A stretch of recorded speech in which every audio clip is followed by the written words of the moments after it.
Vi skal nu finde molekyleformen for hexan. Husk, molekyleformen angiver kun antallet af de enkelte atomer i molekylet, men ikke hvordan de er bundet sammen. Først finder vi antallet af carbonatomer. 1, 2, 3, 4, 5, 6. Og det skriver vi så hernede. Og så finder vi antallet af hydrogenatomer. 1, 2, 3, 4, 5, 6, 7, 8, 9, 10, 11, 12, 13, 14.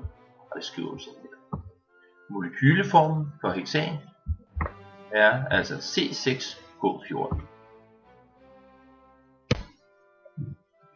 Det næste vi skal prøve at finde molekyleformen er pentan 2O. Igen, vi starter med at finde antallet af carbonatomer. 1, 2, 3, 4, 5. Det skriver vi så hernede.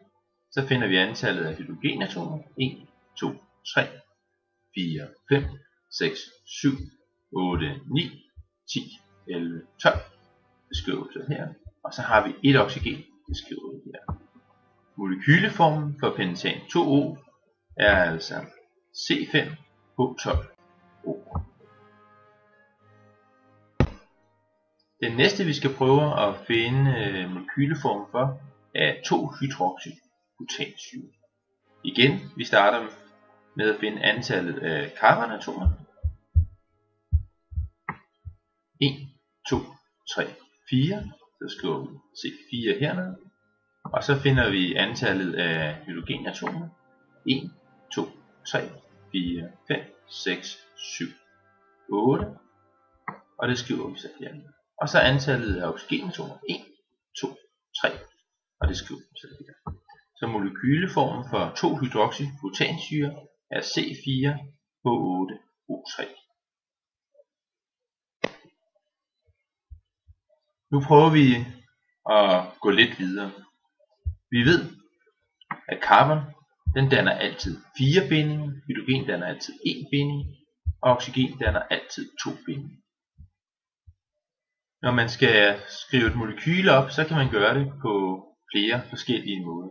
Vi har den nede, som vi har været vant til fra før her, hvor vi kan se alle carbon- og hydrogenatomer. Men oftest så tager det for lang tid at skrive det op på den her måde, og en mere simpel måde at skrive det op på er op, som man gør her, hvor man kun lige ser de endestillede carbonatomer, og hver gang der så er et knæk her, så sidder der altså et carbonatom. Hvis vi nu kigger på det her carbonatom her, der kan man se, der er ikke sat nogen hydrogenatomer på, men vi ved, at carbon den danner 4 bindinger.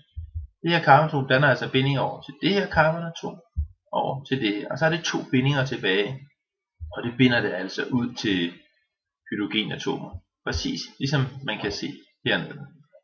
Går man over til det her carbonatom, så vil det kunne se, at det laver en binding over til det her carbonatom, og en over til det her, og så igen så er der 2 bindinger tilbage, hvor der vil så være sidde nogle hydrogenatomer her, præcis som vi ser hernede. Lad os prøve at finde molekyleformen for heptan. Den er altså 1, 2, 3, 4, 5, 6, 7. Det skriver vi hernede. Så finder vi antallet af hydrogenatomer. Der er 3 der.